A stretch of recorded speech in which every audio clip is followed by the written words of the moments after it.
Mesdames, Messieurs, bonsoir. Ici Danick Julien et voici votre bulletin d'information régionale de Portneuf Info CJSR en ce 7 décembre 2024.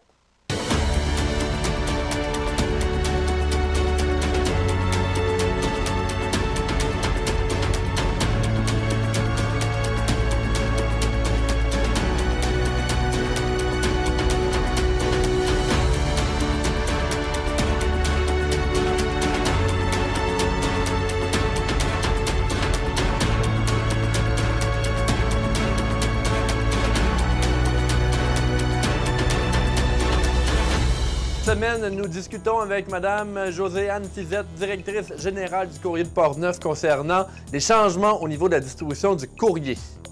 On parle également avec Maxime Naud-Denis de la microbrasserie Les Grands Bois du processus d'agrandissement qui touche l'entreprise. Sainte-Catherine de la Jacques-Cartier a dévoilé ce jeudi sa nouvelle image de marque. Et finalement, nous discutons avec Karine Durocher des activités de la table de concertation en sécurité alimentaire de Portneuf durant ce mois de décembre. Bonne émission.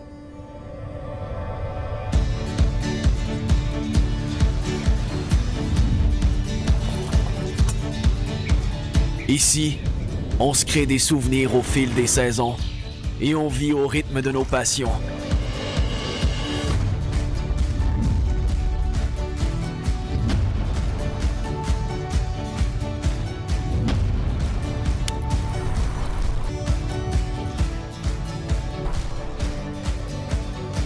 Ici, quand l'aventure nous appelle, on répond.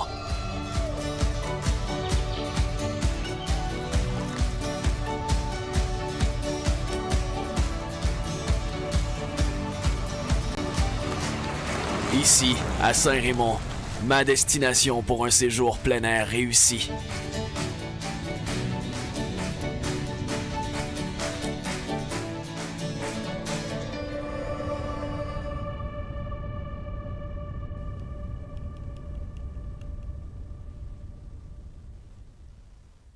Nez Rouge a bel et bien débuté ses activités lors de la dernière fin de semaine. C'est l'organisme Allo Entraide communautaire qui gère les opérations de Nez Rouge dans la région de Portneuf cette année. Le vendredi 1er décembre, c'était la soirée des villes. 2 équipes ont été formées par la ville de Donnacona et d'autres bénévoles provenaient également de la MRC. Le lendemain, c'est les employés d'Alcoa qui ont assuré la majorité des raccompagnements sur le territoire. Les raccompagnements ont débuté vers 22h15 pour les 2 soirs. Selon Isabelle Moffett, la directrice générale du Halo, c'est environ 60 raccompagnements qui ont été effectués lors de la première fin de semaine, ce qui a dépassé les attentes. Dans la province de Québec, 3250 bénévoles ont participé au premier week-end et près de 3400 raccompagnements ont été réalisés. Pour le reste du mois de décembre, il est toujours possible pour les citoyens qui désirent à devenir bénévoles. Il suffit de s'inscrire sur le site web de Nez Rouge. À partir de janvier 2024, le Publisac ne sera plus distribué et de ce fait, le courrier de Portneuf ne se rendra pas directement aux portes des Portneuvois.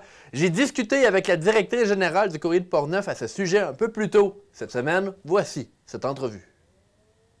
Madame Fizette, bonjour. Bonjour. Merci d'avoir accepté l'invitation de CJSR pour cette entrevue. Merci. Alors, Madame Fizette, est-ce que le changement de modèle de distribution inquiète le courrier de Portneuf?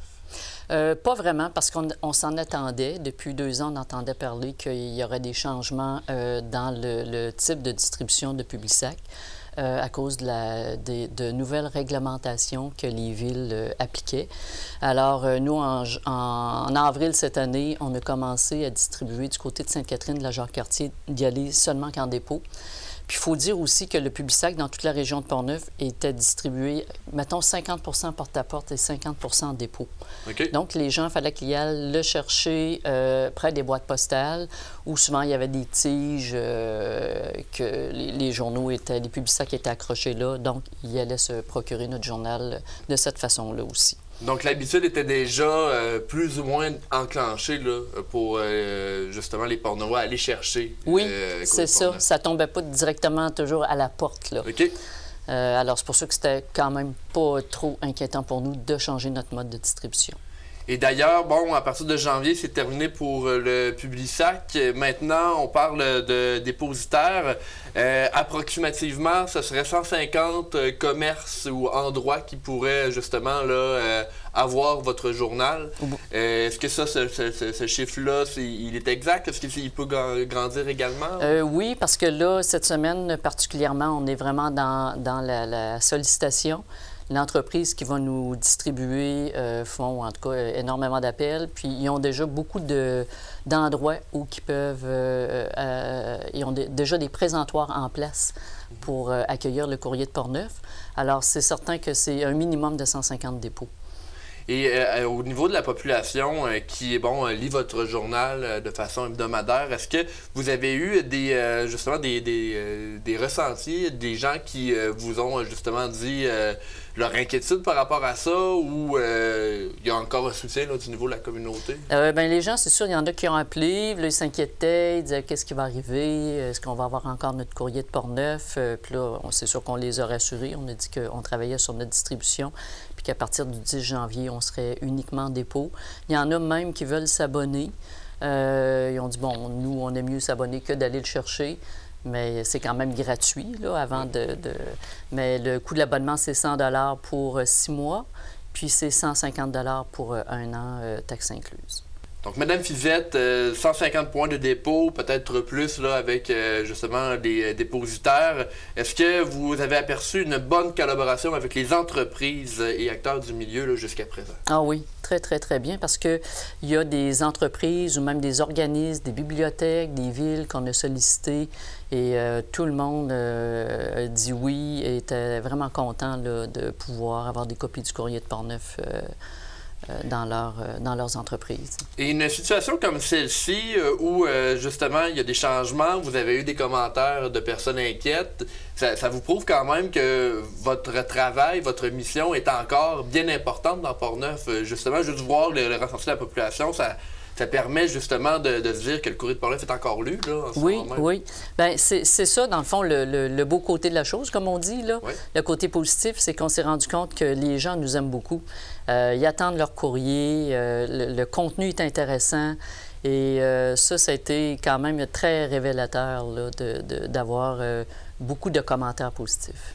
Donc, il y a l'enjeu de distribution, mais également, on le sait, il y a une crise médiatique en ce moment au Québec et il y a des enjeux financiers qui peuvent venir avec ça. Avec la crise qui touche le monde médiatique, on comprend que le courrier encourage les entrepreneurs à annoncer là, en ses pages. Est-ce que c'est le cas? Oui, c'est sûr que nous, ce qu'on veut, c'est que nos annonceurs restent fidèles à nous. Nos lecteurs sont fidèles, donc on veut que nos annonceurs restent fidèles à nous. Puis aussi, il ne faut pas oublier que la coopérative, ce journal-là est un journal coopératif. Donc, c'est des commerçants qui ont voulu avoir ce journal-là dans leur région. Alors, il faut qu'ils continuent de nous soutenir parce que c'est leur journal, en fait. Donc, le message, c'est justement de se l'approprier, Oui. Oui, c'est ça, de se l'approprier. Puis moi, ce que je trouve intéressant dans tout ça, dans ce virage-là, parce qu'il y a plein de changements partout dans plein d'organisations, et nous, on est aussi touchés par ça, mais c'est que le courrier de Portneuf retourne, va dans les commerces. En fait, le courrier était fondé pour les commerces. Et là, on va être dans les commerces, on va être partout. Je trouve un retour aux sources. Aux sources, exactement. C'est en plein ça, c'est le retour aux sources. Et j'ai l'impression qu'on rentre encore plus dans notre vraie mission. Depuis combien d'années le courrier de Portneuf a-t-il été fondé? Ça fait 41 ans cette année, nous, en 82. OK, 41 ans déjà. Évidemment, c'est le format papier, on le sait, qui a été priorisé pendant ces 41 ans-là. Est-ce qu'avec le numérique qui est de plus en plus, j'ai envie de dire, important dans le monde médiatique, est-ce que c'est quelque chose qui est envisagé ou on veut rester en format papier? Bien, on a notre site Internet depuis plusieurs années et on continue de l'améliorer aussi. C'est sûr que nous, l'important, c'est encore le papier parce on sent que les gens veulent conserver le papier, mais on ne connaît pas l'avenir. La population a ses habitudes aussi. Oui, il a ses habitudes. C'est sûr qu'il y en a beaucoup qui nous lisent aussi sur le site Web. On a quand même un très bon achalandage. On a beaucoup d'abonnés aussi. Mais c'est comme un petit peu... c'est réparti. Alors, Madame Fizette, en terminant l'entrevue, juste un petit récapitulatif pour les gens qui nous écoutent, pour nos téléspectateurs. Le courrier de Portneuf ne sera plus dans les Publisacs comme il n'y en aura plus à partir de janvier.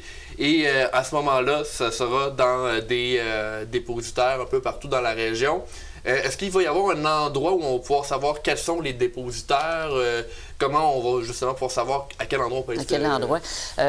Nous, à partir du 20 décembre, on va publier la liste de tous nos points de dépôt dans le journal.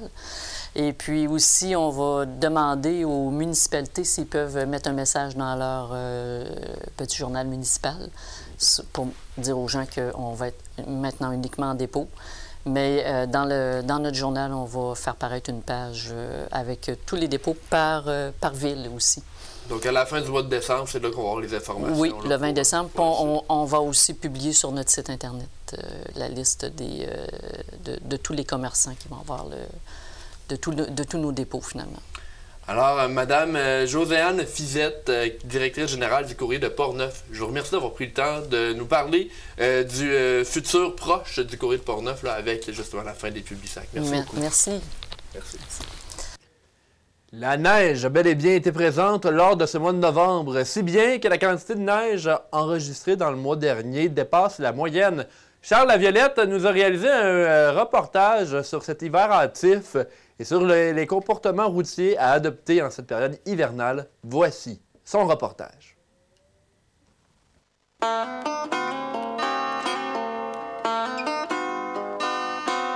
Il est tombé un peu plus de 50 cm de neige dans la région de Québec en novembre, alors que la normale est de 32 cm. La couverture de neige est actuellement en moyenne de 24 cm de neige au sol, alors que la normale est d'un peu moins de 10 cm en ce temps de l'année. Malgré donc le couvert de neige qui est légèrement hâtif, Environnement Canada prévoit des températures moyennes supérieures au normal dans l'ensemble du pays en vue de l'hiver 2023-2024. Cet hiver doux est surtout attribuable au phénomène climatique El Niño qui sera particulièrement présent cette année. Encore cette année, 32 tronçons de route se trouvant partout au Québec seront des écoroutes d'hiver. Dans Portneuf, on trouve une seule écoroute d'hiver, elle se trouve à Rivière-à-Pierre. En effet, sur la route principale de cette localité du nord de Portneuf, on minimise le sel de déglaçage qui est utilisé pour dégivrer la chaussée durant l'hiver. Car c'est ça l'idée des écoroutes d'hiver, réduire ou même éliminer l'usage du calcium, principalement pour minimiser l'impact sur les environnements aquatiques. Sur les tronçons de route concernés, le ministère utilise plutôt des abrasifs, comme par exemple de la pierre. Sur les routes de la région de la Capitale-Nationale l'hiver passé, on a étendu environ 72 000 tonnes de sel de déglaçage. Même si le programme des écoroutes d'hiver existe depuis 2008, le ministère des Transports et de la Mobilité durable n'a toujours pas dévoilé publiquement de rapport qui indiquerait si, oui ou non, ces mesures ont un impact réel sur les cours d'eau et si la sécurité routière est affectée. Mais peu importe l'état des routes, il faut toujours adapter sa conduite aux conditions hivernales. Suite à la tempête de lundi, nous avons rencontré André Fauché, propriétaire du garage Clément Fauché, qui a dû remorquer une douzaine de véhicules suite à des sorties de route dues aux conditions glacées. Les pneus d'hiver, c'est important. Avec les 4 saisons, c'est pas suffisant. Le 4 saisons n'a pas la propriété à moins 10, moins 15 d'avoir un caoutchouc mou. Ça prend un pneu d'hiver. Le pneu d'hiver, c'est plus adéquat pour le climat qu'on a au Québec, dépendant de la région, soit à neige ou à glace. C'est obligatoire à partir du 1er décembre. On est rendu le 4 décembre. Il y a beaucoup de retardataires encore cette année qui n'ont même pas acheté le pneu d'hiver encore.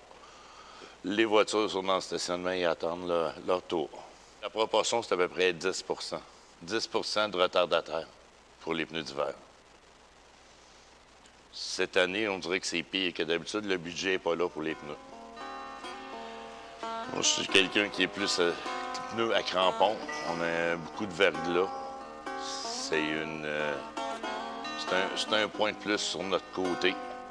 Pneu à neige sur la glace, ben, il va être plus glissant qu'un pneu à crampons. Fait que ça aide un peu plus sur la glace. Le monde retourne de plus en plus aux pneus à crampons. D'une année à l'autre, les ventes augmentent tout le temps. On est affilié CA, fait que sur les routes, on en fait beaucoup. Les routes secondaires, c'est plus glissant, plus d'accidents. Le monde, ça n'adapte pas leur conduite au climat et à la chaussée. C'est sûr, sur la chaussée, c'est asphalte, tu peux rouler normalement, mais si tu es sans neige ou sans glace, il faut que tu diminues ta vitesse si tu veux être sûr de ne pas déraper. 50 de ceux qui prennent le fossé sont mal chaussés, puis l'autre 50 conduite excessive. Ça roule à 90 dans des routes secondaires. Fait qu'ils arrivent dans un courbe, ça ne vire pas ou ils dérapent carrément. La journée de tempête de lundi, on a entre 12 et 13 qui ont été remorqués. Donc 6 accidents causés par les pas d'adaptation à la route, 2 avec des pneus 4 saisons.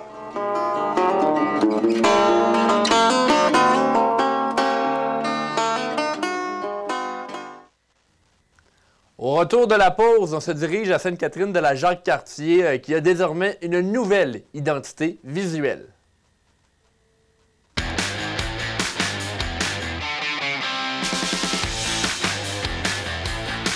Au Québec, il y a presque 300 000 chasseurs et tout près de 700 000 pêcheurs. Leur activité entretient tout près de 28 000 emplois. C'est pas rien, ça. Je m'appelle Samuel Gendron et je vais vous en parler en 2024 avec ma nouvelle émission Chasse et pêche dans la peau. Des entrevues, des reportages, de l'information sur la biologie des animaux. Attendez-vous à des découvertes.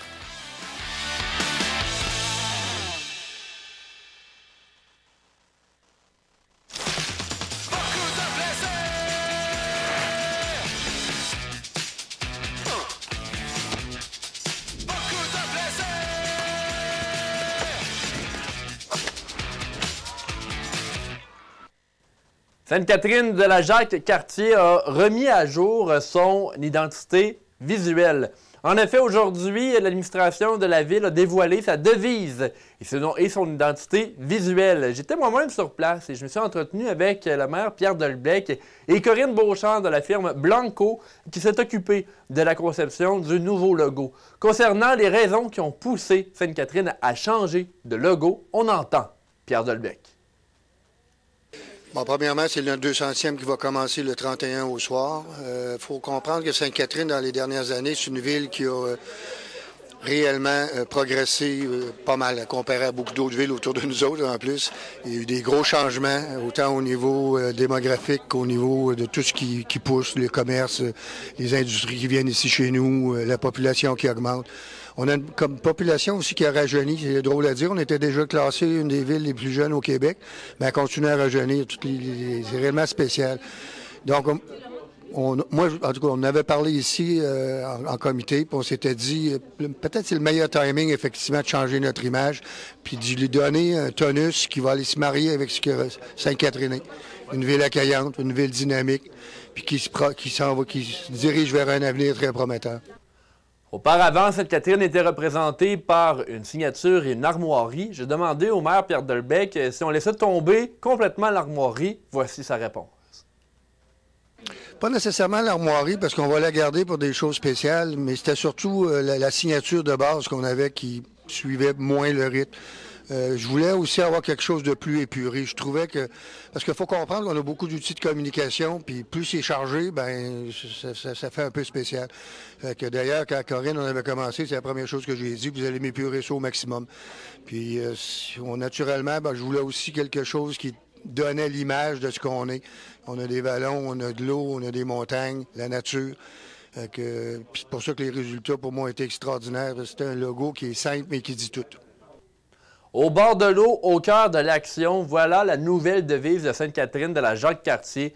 Comme vous pouvez le constater, le logo représente notamment le grand nombre de rivières qui se trouvent sur le territoire de la ville. Concernant la démarche de l'entreprise Blanco qui a réalisé le projet, on entend Corinne Beauchamp. Bien, en fait, toute démarche de création artistique chez Blanco débute par un atelier de co-création.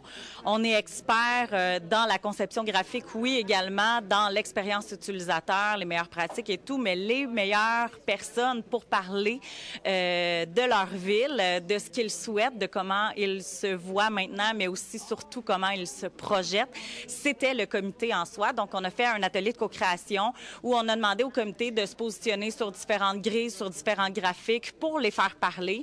Puis, comme M. Delbecq vient tout juste de le mentionner, les mots rivière, paysage, dynamisme, histoire, racine, c'est un peu ce qu'on a voulu représenter dans le logo. Donc, c'est vraiment dans l'image, en fait, de Sainte-Catherine-de-la-Jacques-Cartier. Puis, on est resté aussi dans le bleu, parce que l'eau est bleue, mais également parce que c'est la meilleure couleur pour l'accessibilité universelle. Ça signifie également la confiance, la sérénité, l'apaisement et tout.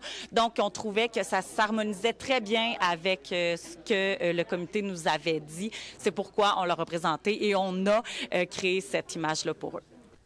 Lors de la présentation initiale du travail de la firme Blanco, le conseil municipal de Sainte-Catherine a tout de suite approuvé le nouveau logo. On entend pour une dernière fois le maire Pierre Delbecq. Bon, le conseil, ça a passé unanime. Ça a été assez drôle parce que notre réunion, la salle de caucus est juste en arrière. Puis cette journée-là, il y avait 2 sujets. Il y avait un autre sujet, puis il y avait celui-là. Fait, caucus, d'habitude, j'y vais pas. Je laisse mes conseillers ensemble, puis je trouve que c'est plus démocratique. Puis quand je suis arrivé, je leur ai demandé, puis ils m'ont regardé toute la gang ensemble. Wow! Fait, ça a été réellement unanime. Il faut comprendre que le travail qui a été fait avec Corinne et son équipe a été réellement agréable au maximum. Ça a été un beau travail d'équipe. Des bonnes idées, bonne communication. Ce que ça a donné, bien, ça donne ce que je trouve, en tout cas, qui nous représente réellement totalement. Puis le fameux slogan, je l'adore, moi, au bord de l'eau, parce qu'on a beaucoup d'eau, puis c'est vrai. Puis au cœur de l'action, bien, c'est notre dynamisme, puis c'est ce que Sainte-Catherine est. Nous allons entendre à nouveau parler de Sainte-Catherine très bientôt, parce que la ville va bientôt fêter son 200e anniversaire, en fait, dès début 2024. Et d'ailleurs, elle travaille également sur un nouveau site web, toujours avec la firme Blanco. La table de concertation en sécurité alimentaire de Portneuf travaille fort à l'aube de la période des fêtes. En effet, la table prépare de nombreux paniers de Noël pour venir en aide aux personnes dans le besoin dans la région. Des entreprises d'ici mettent également épaule à la roue pour permettre aux familles de vivre un bon temps des fêtes. C'est le cas de Laurence Petitclerc du poulailler de Portneuf qui est à l'origine d'une démarche de don d'œufs de la Fédération des producteurs d'œufs du Québec. Dans les dernières années, Laurence a beaucoup collaboré avec la table de concertation en sécurité alimentaire de Portneuf lors de la période des fêtes. Aubert Tremblay lui a rendu visite.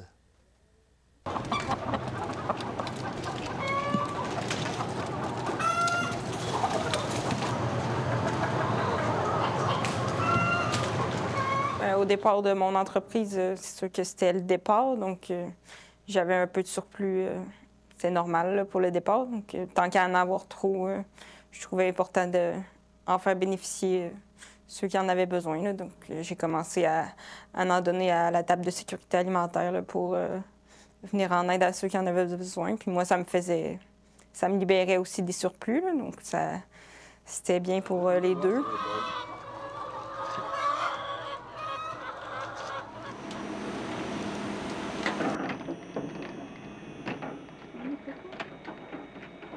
Par la suite, pour les paniers de Noël, je trouvais important de continuer à contribuer parce que je trouvais qu'il y avait les besoins puis c'était important de contribuer. Là. Fait que je contribuais toujours à chaque Noël. Puis un moment donné, bien, là, mon entreprise, elle va bien maintenant. J'ai plus vraiment de surplus, mais les besoins pour les personnes en difficulté sont encore là puis ils grandissent, eux.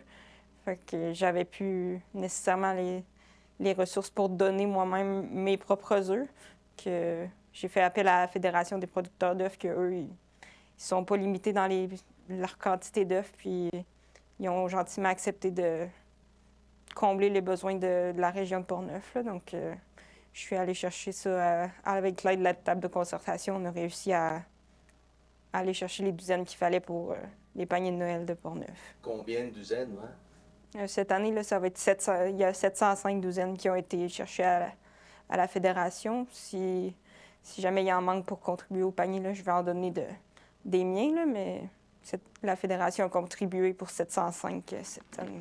Et là, vous avez ça ici dans votre chambre froide, j'imagine, ces œufs-là? Oui, on a gardé ça ici. On avait de la place pour les garder au froid le temps que ça soit distribué. Donc, ils sont entreposés ici en attendant. Et pensez-vous qu'à l'avenir, ça va continuer comme ça, avec l'aide de la fédération?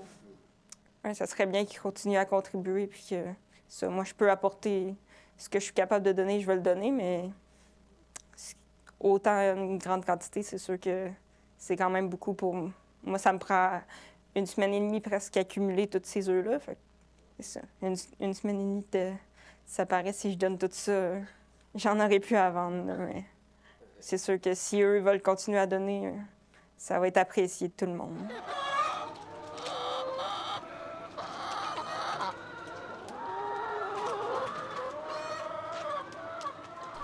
Gisèle Julien, journaliste. Je suis présentement avec Karine Durocher, directrice générale de Solidarité citoyenne Portneuf. Elle vient nous parler aujourd'hui de la table de concertation en sécurité alimentaire de Portneuf. Madame Durocher, bonjour. Bonjour, M. Julien. Merci d'être des nôtres. On vient de voir, Madame Durocher, le reportage d'Aubert concernant l'initiative de Laurence Petitclerc là, pour les offres pour les paniers de Noël. Des choses comme ça pour la table de concertation, ça doit être assez important. Là. Effectivement, dans le temps des fêtes, il y a beaucoup d'organismes qui font la distribution de paniers de Noël. Cette année, c'est 779 paniers qui sont prévus d'être offerts. Ça a débuté déjà les distributions avec l'Arc-en-Ciel, qui a débuté le 30 novembre, qui a eu sa première distribution. Donc, c'est à peu près une quinzaine d'organismes dans Portneuf qui font la distribution de paniers de Noël. Puis nous, en fait, ce qu'on fait, c'est qu'on vient bonifier les paniers. Donc là, c'est des œufs, là, comme on vient de voir précédemment. Puis il y a également du lait qui a été offert là, par les producteurs de la capitale nationale Côte-Nord. Donc, c'est 608 litres de lait également qu'on a été chercher là, pour mettre dans les paniers. Et puis, il y a d'autres dons à venir là, qu'on attend là, dans les prochains jours. Donc, c'est des paniers de nourriture fraîche, là, quand même, du lait, des œufs. C'est pas juste des dons périssables. Là. Non, puis il y a même des mets préparés. On a le plateau Mijote ta vie également là, qui prépare des mets pour pouvoir remettre au Saint-Vincent-de-Paul et aux autres organismes. Là, donc, ragoût, pâté, là, pour pouvoir apporter un peu de chaleur là, aux familles plus démunies là, de Portneuf. Madame Durocher, pour la table de concertation en sécurité alimentaire, ça consiste à quoi les activités là, dans le mois de décembre? On peut penser que c'est un des mois les plus chargés là, pour la table. Là. Oui, effectivement, mais tu sais, je vais vous avouer que souvent, on est porté à parler beaucoup d'insécurité alimentaire en période des fêtes, mais tu sais, il faut dire que des gens dans le besoin, il y en a à l'année. Donc là, en ce moment, ce mois-ci, on a beaucoup d'entreprises qui viennent nous donner un coup de main pour faire de la transformation alimentaire. Donc, la semaine prochaine, on a une activité avec Alcoa où on va avoir justement de la transformation qui va être faite pour pouvoir alimenter les paniers de Noël. Puis, il va y avoir aussi une autre entreprise de Québec qui nous a approchés pour faire de la transformation alimentaire, pour pouvoir venir bonifier les paniers. Donc, c'est sûr que l'équipe, on est comme des petits lutins. Là. Tout le monde travaille très fort actuellement là, pour pouvoir arriver à temps à Noël et puis pouvoir offrir le plus possible aux gens dans le besoin de Portneuf. Donc, le travail des gens à la table de concertation consiste un peu à ça, justement, là, Bien, concrètement, en fait, on a différentes activités. Si vous connaissez les frigos solidaires, il y a 11 frigos solidaires dans Portneuf. Donc, j'invite les gens à aller porter leur surplus alimentaire durant le temps des fêtes. On sait que, il y a comme beaucoup d'inéquité. Et puis, souvent, il y a des familles qui vont être vraiment dans la grosse abondance. Puis, plutôt que de jeter, quand vous voyez que vous avez des extras, il y en a 11. Bien, il y a 13 frigos partage là, depuis 2020 qui ont été mis en place là, dans Portneuf. Donc, vous pouvez aller sur le site de Portneuf Ensemble dans la section sécurité alimentaire pour voir la carte de tous les frigos qui sont à travers les différentes municipalités. Là. Alors, c'est une initiative de la table de concertation donc, qui a démarré en 2020. On a également la saison de la neige là, qui s'est terminée là, au début novembre. qui a permis de récolter plus de 8000 kilos de nourriture. Puis ça, c'est de la nourriture qui aurait été jetée. C'est vraiment quelque chose pour réduire le gaspillage alimentaire, mais également pour pouvoir faire profiter de cette nourriture-là. Donc, c'est divisé, qu'est-ce qui est récolté entre les cueilleurs, c'est des bénévoles cueilleurs, et Réseau d'aide alimentaire. Donc, c'est près de 4000 kilos qui a été distribué dans le réseau d'aide alimentaire avec notre saison de lanage. On a le programme de récupération en supermarché qui vient chercher les surplus. En ce moment, on n'est qu'au métro à Saint-Marc-des-Carrières. C'est en collaboration avec la Saint-Vincent-de-Paul. Oui. Et on a eu la chance d'avoir un beau partenariat avec la MRC de Portneuf qui nous ont équipés d'un nouveau véhicule. Donc, un nouveau camion qui sillonne les routes que vous pourrez voir, là, qui est lettré là, au nom de la table de concertation, qui va nous permettre d'élargir nos activités. Vous en aviez déjà un, je pense. Oui. C'est un deuxième. Un deuxième camion. Donc, on va pouvoir aller chercher de la nourriture à Donnacona, dans les épiceries, et à Saint-Raymond, juste ici, éventuellement. Là. Donc, il n'y a pas encore de programme de collecte en épicerie en ce moment, mais ça va venir. À Saint-Marc-des-Carrières, en ce moment, on en a un. Et puis là, après les fêtes, on prévoit d'ouvrir en premier lieu Donnacona. Donc ça nous permet vraiment de réduire le gaspillage alimentaire en premier lieu et de pouvoir redistribuer. Souvent, c'est de la nourriture qui va être transformée soit au plateau ici, Mijote ta vie, ou de différentes équipes, là, où c'est redistribué dans des organismes également qui font des ateliers de cuisine collective, des choses comme ça. Donc, le mandat est large. On parle d'aider à réduire le gaspillage alimentaire, d'aider les gens qui sont dans le besoin là, pour la sécurité alimentaire. Savez-vous si la population de Portneuf se porte bien niveau sécurité alimentaire ou on remarque qu'on est de plus en plus sollicité? Plus en plus sollicité. Cette année, si on fait un comparatif, c'est 7 de plus de paniers de Noël qui vont être distribués. Fait que ça donne un bref aperçu. On se rend compte que le visage de la pauvreté change énormément.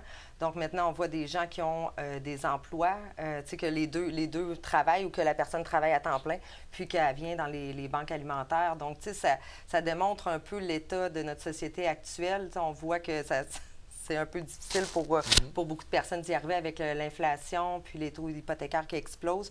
Donc, c'est certain que ça va vraiment en augmentant. Avec il y a beaucoup de nouveaux arrivants également qui viennent, puis on est super content de les aider, mais c'est sûr que ça fait une plus grande population là, à desservir. Donc, on sent un essoufflement au niveau des organismes et au niveau des ressources d'aide. Puis, il y a aussi le défi financier là, que je vois là, de mes homologues là, des autres organismes où c'est très difficile pour tout le monde en ce moment parce que les besoins explosent. Puis nous, on manque vraiment beaucoup d'argent. Il y a beaucoup d'argent qui a été injecté en 2020 lors de la pandémie pour aider les organismes. Puis là, cette aide est comme plus au rendez-vous.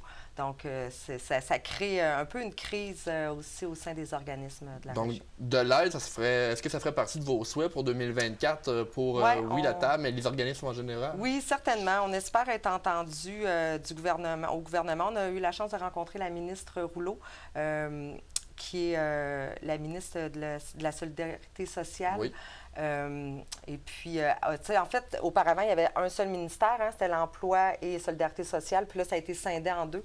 Donc, Mme Rouleau, elle avait un mandat assez intéressant, là, de pouvoir vraiment soutenir les organismes communautaires parce qu'on espère être compris. Tu sais, le fait d'avoir des organismes comme l'Arc-en-Ciel qui travaillent au niveau de la santé mentale, le Cerf-Volant avec les familles, ça améliore énormément le tissu social d'une communauté. Puis le fait d'avoir des organismes comme ça, bien, ça évite beaucoup d'autres problématiques qui viennent un peu alléger la pression qui peut être faite aux services gouvernementaux, là, dans les hôpitaux et tout ça. Donc, on a le programme Collation Santé Portneuf. Ça, c'est un exemple là, on donne des collations aux enfants d'âge primaire. Donc, on les rend disposés à apprendre. Si l'enfant, il ne souffre pas de la faim, bien, il va être prêt, il va être disposé, il va être peut-être moins tannant, tout ça. Donc, c'est toutes des choses comme ça qu'on aimerait que le gouvernement puisse se rendre compte, puis reconnaître, en fait, que nos activités soient reconnues. Ça serait peut-être mon souhait 2024 et puis qu'on puisse avoir un soutien financier qui nous permettrait de pouvoir continuer nos activités qu'on considère qui sont importantes là, pour la communauté.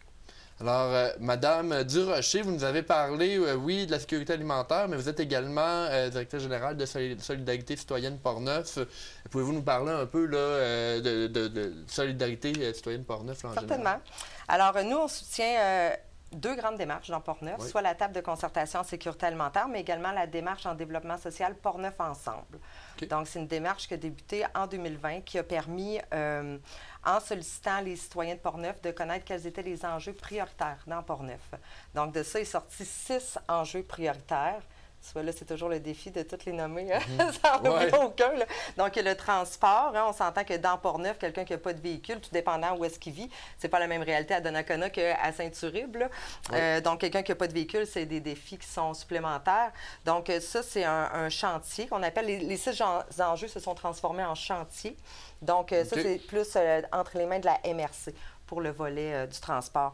Donc, dans les 6 chantiers, on retrouve différents acteurs. C'est comme là, je parle du transport qui est supporté par la MRC, mais on va trouver des gens du milieu communautaire, oui, milieu scolaire, du CIUS également, des gens qui nous soutiennent, puis même des entreprises privées. Si on parle de la concertation en sécurité alimentaire, on va avoir des gens du milieu agro. Donc, il y a transport, sécurité alimentaire, bien sûr. Il y a emploi.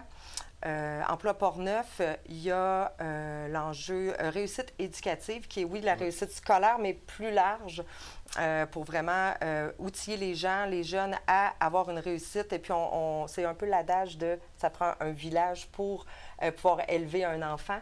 Donc, c'est un peu ça le mindset là, de ce chantier-là.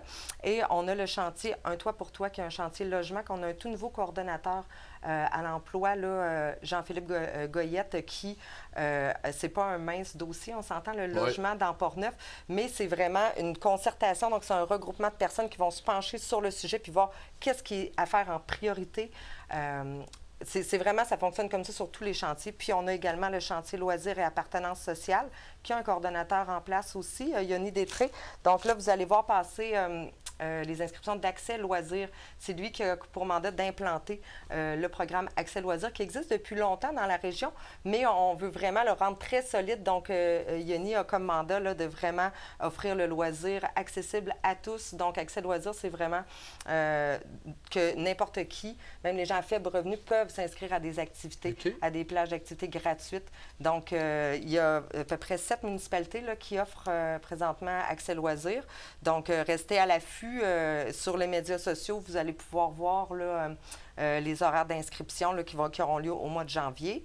Et j'en ai-tu oublié un? Je pense que je les ai tous nommés. Je pense que vous avez tous nommés, oui.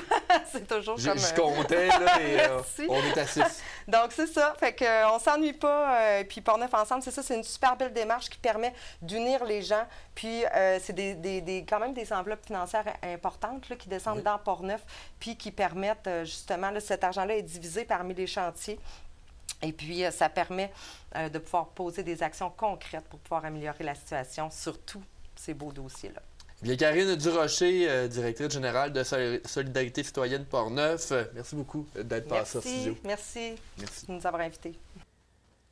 La microbrasserie Les Grands Bois de Saint-Casimir a procédé dernièrement à l'agrandissement de son bâtiment actuel. Avec un investissement de 2 millions de dollars, c'est comme ça qu'on a pu réaliser l'agrandissement. Le gouvernement du Québec a octroyé un prêt de 455 000 $ à l'entreprise et le gouvernement du Canada a participé avec une contribution remboursable de 275 000 $. Pour parler du dossier, nous avons discuté avec Maxime Naud-Denis, directeur général de la microbrasserie Les Grands Bois, un peu plus tôt cette semaine. Voici cette entrevue. Monsieur Denis, bonjour. Bonjour. Merci d'avoir accepté l'entrevue de CJSR. Monsieur Denis, depuis 2014, votre projet Les Grands Bois est devenu une référence dans l'ouest de Portneuf en matière d'engagement dans la communauté, autant pour la salle de spectacle que la microbrasserie. Comment vous expliquez là, le succès des Grands Bois? Bien, en fait, on a toujours à faire un produit de qualité depuis nos débuts. On ne fait pas de compromis non plus sur la qualité de nos équipements, la qualité des ingrédients utilisés. Puis on essaie de brasser les meilleures bières qui soient. Puis au final, on doit avoir réussi à quelque part parce qu'on a une très belle liste de clients d'un peu partout au Québec.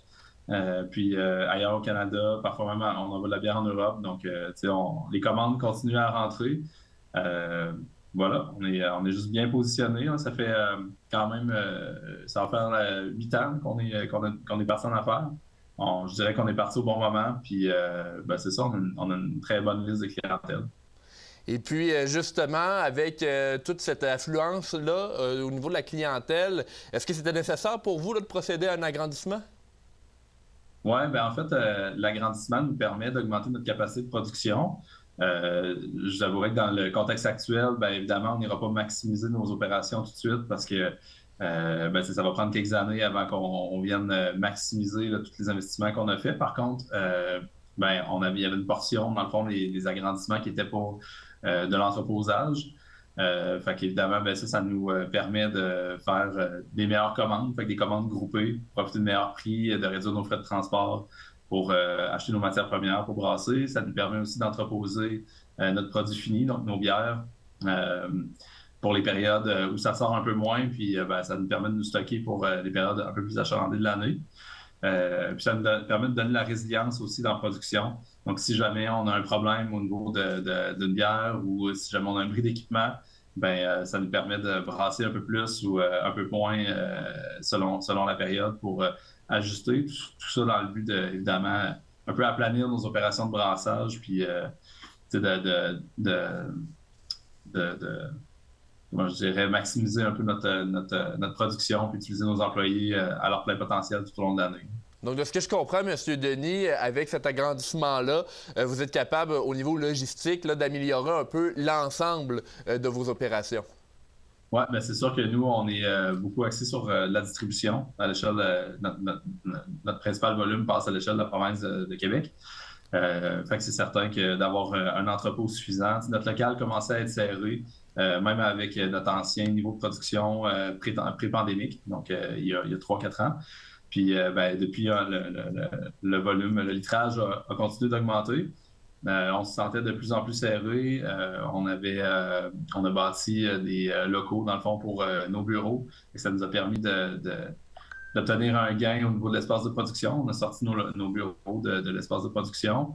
Ça, c'était la phase 1. Puis, dans cette phase-là, on avait bâti un local qui était sous nos bureaux, qu'on utilisait comme entrepôt temporairement parce que la shop était pleine, comme on dit. Mm-hmm. Puis, en phase 2, on a bâti un espace d'entreposage. Là, puis là, ça fait qu'on a vraiment de l'espace. Si on reçoit des plus grosses commandes, on n'a pas besoin de faire un Tetris monumental pour placer tout ce qu'on a à placer dans la brasserie, là, si on veut. Donc, vous êtes, justement, vous l'avez dit, à la grandeur du Québec, même en Europe aussi. Comment on fait pour arriver, justement, là, à un niveau de reconnaissance-là, niveau, oui, provincial, mais même international? Comment vous avez fait pour faire ça au sein de votre entreprise? Je pense que c'est les produits qui parlent d'eux-mêmes. On fait juste faire la meilleure qualité de produit qui soit. Okay. On essaie d'avoir une image de marque conséquente, puis c'est la qualité globale des produits, en fait. On n'a pas cherché nécessairement à exporter nos produits. C'est souvent des gens qui sont venus nous voir puis qui ont constaté la qualité de la bière, puis qui en ont profité pour en ramener chez eux puis en vendre dans leurs institutions. C'est surtout ça. Puis on a une constance aussi dans nos produits. On est vraiment une brasserie qui brassons les mêmes produits depuis qu'on a démarré. À chaque année, on ajoute quelques produits, mais on n'est pas nécessairement axé sur la nouveauté. On peaufine vraiment nos recettes, puis on rebrasse les mêmes bières pour offrir la meilleure bière qui soit aux consommateurs. Puis c'est une formule qui semble fonctionner pour l'instant.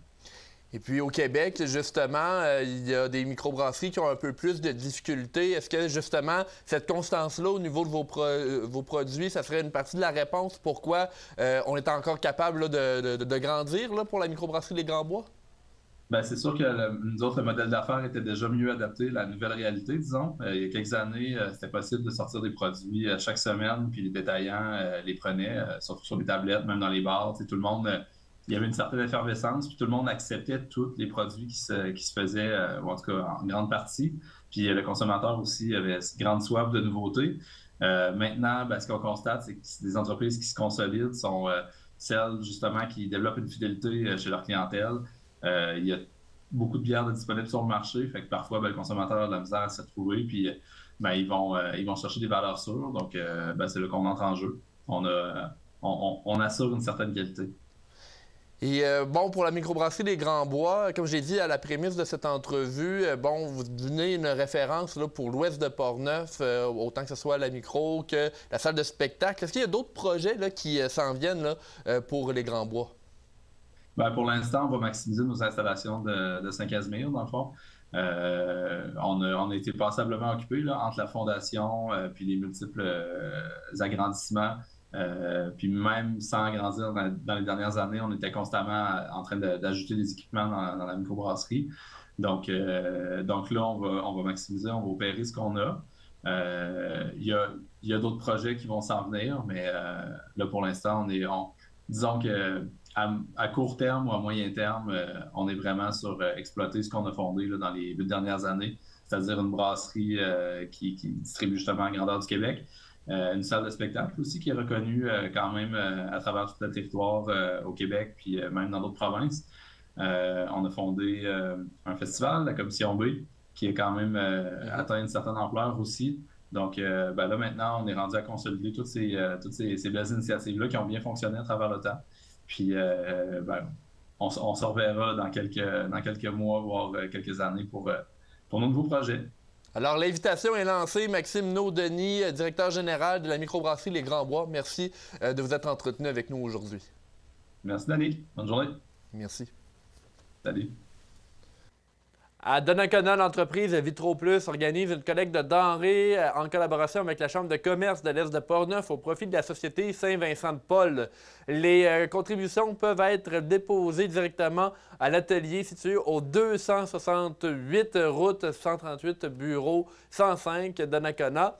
Les gens sont encouragés à apporter des denrées non périssables telles que des conserves, des pâtes, du riz, des produits pour bébés et tout aliment non périssable également.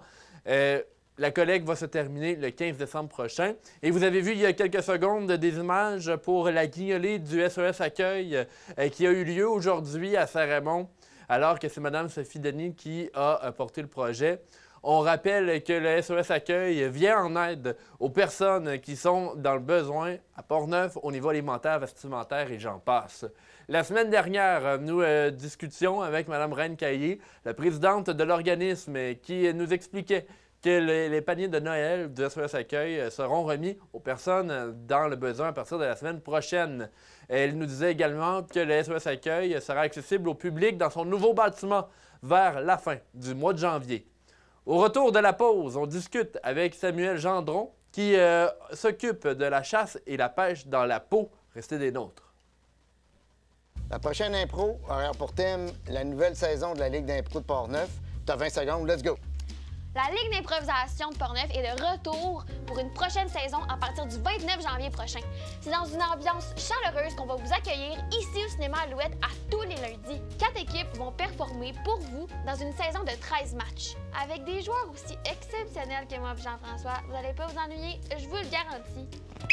Pénalité à Kéliane, t'as oublié de dire que les gens peuvent s'inscrire. Puis le 15 puis le 22 janvier, il y a des ateliers.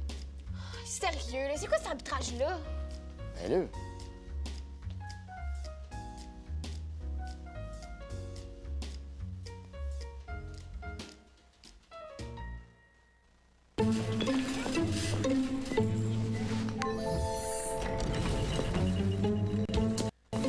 Bienvenue dans votre SAQ, Estelle. Je peux vous aider? Oui, je cherche un Italien que j'ai bu l'autre jour avec une étiquette rose. Ça va être juste ici, dans vos déjà bu. Ah, ben oui. C'est pas la SAQ de Simon. Vivez l'expérience d'une SAQ personnalisée seulement avec Inspire. L'émission La chasse et la pêche dans la Pau sera de retour dans la programmation de CJSR dès janvier. Nouveau sujet, nouveau format, c'est entre autres ce qui attend les spectateurs de l'émission. Pour en parler, j'ai discuté avec Samuel Gendron. Voici cette entrevue. On parle maintenant de l'émission Chasse et pêche dans la Pau qui sera à CJSR à partir de janvier 2024.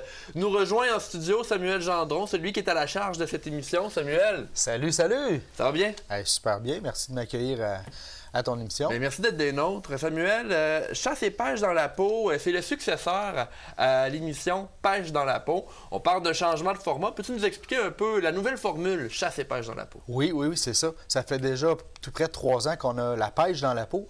Maintenant, on s'en va vers la chasse et pêche dans la peau sous forme télémagazine. C'est-à-dire que je vais être en studio et je vais animer l'émission. On va aller faire des petites aventures. On revient en studio parler un peu. On retourne rencontrer, exemple, un invité, un biologiste ou un professionnel des moulinets de pêche, etc. Donc, ça va être plus comme avec une introduction. On présente le sujet de la semaine. Dans le fond, on va voir des reportages. On revient en studio. Il va y avoir plus d'interaction avec les gens. Donc, plus d'interaction et plus de sujets également parce qu'on élargit le sujet à la chasse également. Parle-nous un peu des animaux qu'on va pouvoir voir dans cette émission-là. Oui, bien sûr. Quand on pense à la chasse, l'orignal, on va parler beaucoup de l'orignal, du chevreuil, de l'ours. On se concentre beaucoup là-dessus, sur cette saison-là, apprendre à mieux les connaître. Il y a beaucoup d'émissions déjà sur la chasse et la pêche, où on voit des chasses, des succès, des gros panaches. Moi, je vais aller beaucoup plus au niveau de la compréhension, la connaissance des animaux eux-mêmes. Qu'est-ce qu'ils mangent, comment ils se reproduisent, comment ils réagissent là, en hiver, en été. On va en apprendre beaucoup sur ces animaux avec mes partenaires. Et selon toi, en quoi c'est important de savoir toutes ces choses-là sur les animaux qu'on désire chasser? Seigneur, pour moi, c'est une richesse incroyable. Oui. L'apprentissage, le but de l'émission, là, c'est de partager une belle information, puis que les gens aient le goût d'écouter l'autre pour dire qu'est-ce que je vais apprendre cette semaine. Parce que les gens très connaissants ou peu connaissants vont apprendre de quoi dans l'émission, c'est garanti. Donc, pourquoi faire ça? Pour apprendre aux gens, amener une richesse, un peu de culture au niveau des animaux du Québec, qui sont des animaux magnifiques. Et évidemment, Samuel, tu restes un peu sur tes bases. La pêche, c'est encore bien présent. Qu'est-ce qu'on peut voir là, dans le volet pêche de cette émission-là? Oui, on va rencontrer des spécialistes. Entre autres, on va parler de techniques pour pêcher l'achigan. On va démystifier les hameçons. Tu sais, un hameçon, là, il y en a à peu près 300 modèles de type d'hameçon. Lorsqu'on va au magasin choisir nos équipements, on prend le premier du bord ou celui que notre ami nous a montré un jour. Où, là, on va aller plus loin. C'est quoi les grosseurs? C'est quoi les modèles? Quoi prendre pour telle situation? Par de ça, on va démystifier aussi un peu les moulinets. Il y a plusieurs types de moulinets. Est-ce que j'ai le bon pour la pêche que je fais? Type d'exemple, là, que, lors de l'émission, on va pouvoir aller en profondeur là-dessus. Et en plus, pour cette première saison de Chasse et pêche dans la peau, on a une très grande banque de paysages du Québec à offrir parce que justement, là, vous êtes promené un peu partout là, au Québec. Là. Oui, c'est ça. Le Québec est si beau. On est un peu dans la région, évidemment, mais on est allé tourner sur le fjord du Saguenay. On a des paysages vraiment fantastiques. Après ça, dans la région de Tadoussac aussi, on va aller sur le fleuve. Il y a de la glace à ce moment-là. Ça nous fait des images incroyables. Puis il y a un peu d'autres surprises là, à travers de l'émission. Et Samuel, tu as réussi à avoir des intervenants comme Jason Tremblay-Morneau.